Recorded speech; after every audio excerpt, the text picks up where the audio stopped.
प्रेम से बोलो शनि महाराज की जय। हर व्यक्ति के जीवन में शनि देव की अहम भूमिका होती है।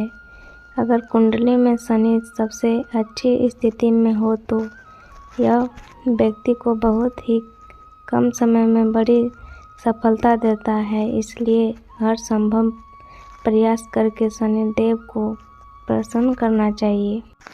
एक बार 9 ग्रहों में बहस हो गई कि 9 ग्रहों में सबसे उत्तम कौन है। इस बात के निष्कर्ष पर पहुंचने के लिए सभी देवता देवराज इंद्र के पास पहुंचे।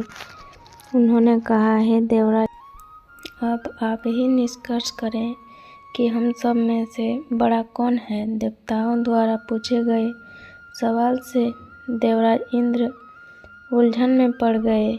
इंद्र देव ने कहा कि मैं इस प्रश्न का उत्तर नहीं दे सकता। मैं असमर्थ हूँ।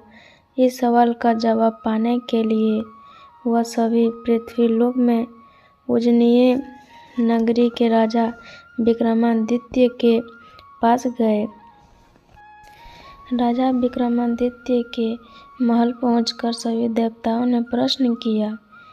इस प्रश्न राजा विक्रमादित्य भी असमंजस में पड़ गए। वह सोच रहे थे कि सभी के पास अपनी अपनी शक्तियां हैं, इनके चलते वे महान हैं। अगर किसी को छोटा या बड़ा कहा गया तो उन्हें क्रोध के कारण काफ़ी हानि हो सकती थी। इसी बीच राजा को एक तरीका सूझा। उन्होंने 9 तरह की धातु बनाई, जिनमें स्वर्ण, रजत, चांदी, कांसा और तांबा, सीसा, लोहे शामिल थे। राजा ने सभी धातुओं को एक एक आसन के पीछे रख दिया, जिनके बाद उन्होंने सभी देवताओं को सिंहासन पर बैठने के लिए कहा। धातुओं के गुणों के अनुसार सभी आसनों को एक दूसरे के पीछे लगवाकर उन्होंने देवताओं को अपने अपने सिंहासन पर बैठने को कहा। जब सभी देवताओं ने अपना अपना आसन ग्रहण कर लिया, तब राजा विक्रमादित्य ने कहा, इस बात की निर्णय हो चुका है, जो सबसे पहले सिंहासन पर बैठा है वही बड़ा है। यह देखकर शनि देवता बहुत नाराज हुए। उन्होंने कहा, राजा विक्रमादित्य, यह मेरा अपमान है। तुमने मुझे सबसे पीछे बैठाया है। मैं तुम्हारे विनाश कर दूंगा। तुम मेरी शक्तियों को नहीं जानते हो। शनि ने कहा, हे शनि, पर सूर्य 1 महीने, चंद्रमा 2.25 3, मंगल 1.5 महीने, बुध और शुक्र 1 महीने, बृहस्पति 13 महीने रहते हैं, लेकिन मैं किसी भी राशि पर 7.5 वर्ष रहता हूँ। मैंने अपने प्रकोप से बड़े बड़े देवताओं को पीड़ित किया है।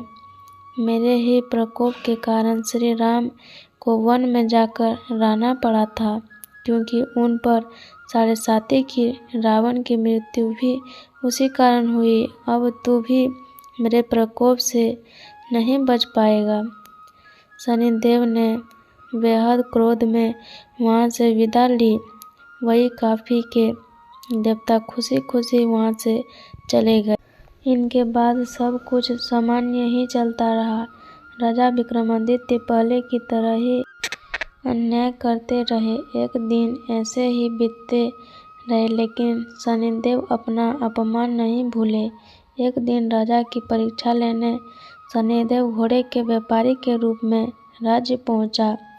जब राजा विक्रमादित्य को इस बात का पता चला तो उन्होंने अपने अश्वपाल से कुछ घोड़े खरीदने के लिए भेजा। अश्वपाल लौट आया और राजा को बताया कि घोड़े बेहद ही कीमती है। राजा ने खुद जाकर एक सुंदर और शक्तिशाली घोड़ा पसंद किया और उसकी चाल देखने के लिए घोड़े पर सवार हो गए।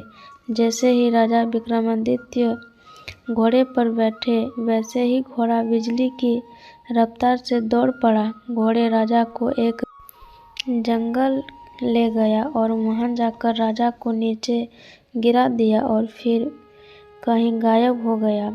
राजा का रास्ता ढूंढने के लिए राजा जंगल में भटकने लगा, लेकिन उसे कोई रास्ता नहीं मिला। कुछ समय बाद उसे एक चरवाहा मिला। भूख प्यास से परेशान उस राजा ने चरवाहे से पानी मांगा। चरवाहे ने उन्हें पानी दिया और राजा ने उसे अपनी एक अंगूठी दे दी। राजा पूछकर राजा जंगल से निकल गया और पास में ही मजदूर एक नगर में पहुंच गया। एक सेठ की दुकान पर राजा ने कुछ आराम के लिए रुका। वहां सेठ ने बातचीत करते हुए उसने बताया कि वे उजनीय नगरी से आया है। राजा कुछ देर तक उस दुकान पर बैठा। जितनी देर वह वहां बैठा, सेठ जी की काफ़ी बिक्री हो गई। सेठ ने राजा को बहुत भाग्यशाली समझा। सेठ ने राजा को अपने घर खाने को आमंत्रित किया। सेठ के घर में एक खूंटी पर सोने का हार लटका था। उसी कमरे में वह राजा को छोड़कर बाहर चला गया। कुछ समय बाद खूंटी उस सोने के हार को निगल गई। सेठ ने विक्रमादित्य से वापस आकर पूछा कि उनका हार कहाँ है।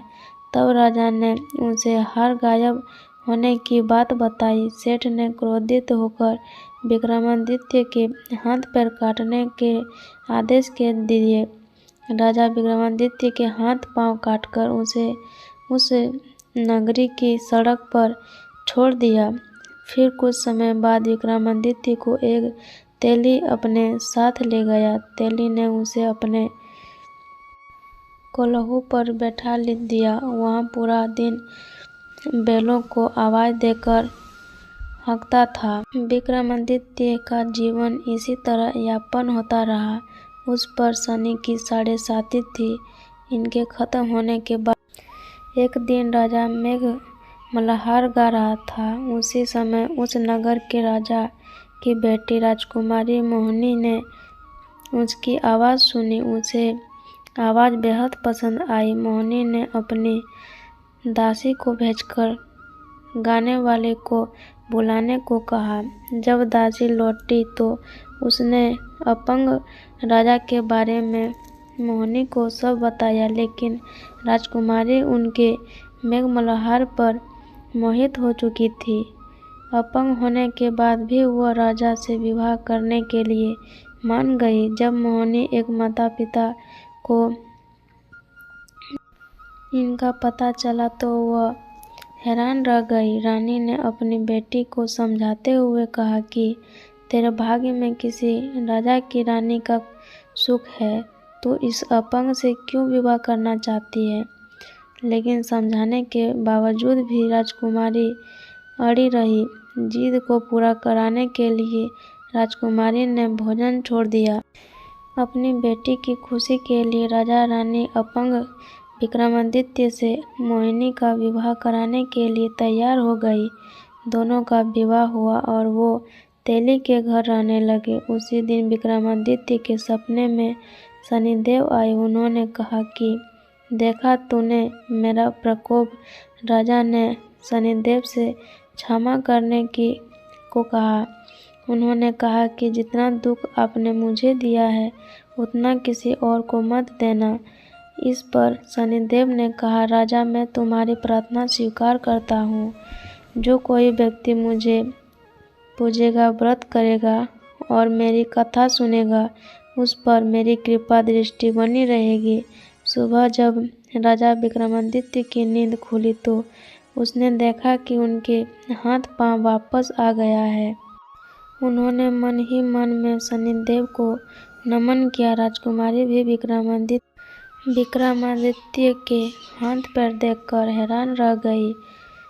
तब राजा ने शनिदेव के प्रकोप की कथा सुनाई। जब सेठ को यह बात पता चली तो वह तेली के घर पहुंचा।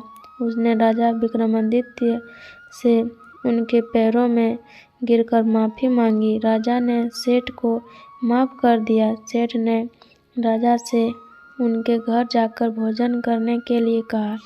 भोजन करते हुए अचानक से ही खूंटी ने हार उगल दिया। सेठ जी ने अपनी बेटी का विवाह भी राजा के साथ करा दिया। उन्होंने उसे स्वर्ग आभूषण धन आदि देकर राजा के साथ विदा कर दिया। राजा विक्रमादित्य अपनी दोनों पत्नियों यानी राजकुमारी मोहिनी और सेठ की बेटी के साथ अपने राज्य उज्जैन पहुँचे। सभी ने उनका स्वागत किया। उनके बाद राजा विक्रमादित्य ने पूरे राज्य में घोषणा करते हुए कहा कि आज से शनिदेव सब देवताओं से सर्वश्रेष्ठ माने जाएंगे। साथ ही शनिदेव का व्रत करें और व्रत कथा जरूर सुने। यह देखकर शनिदेव बहुत खुश हुए। व्रत करने और व्रत कथा सुनने से शनिदेव की कृपा रहने लगी और लोग आनंद पूर्वक रहने लगा। बोलो शनि महाराज की जय।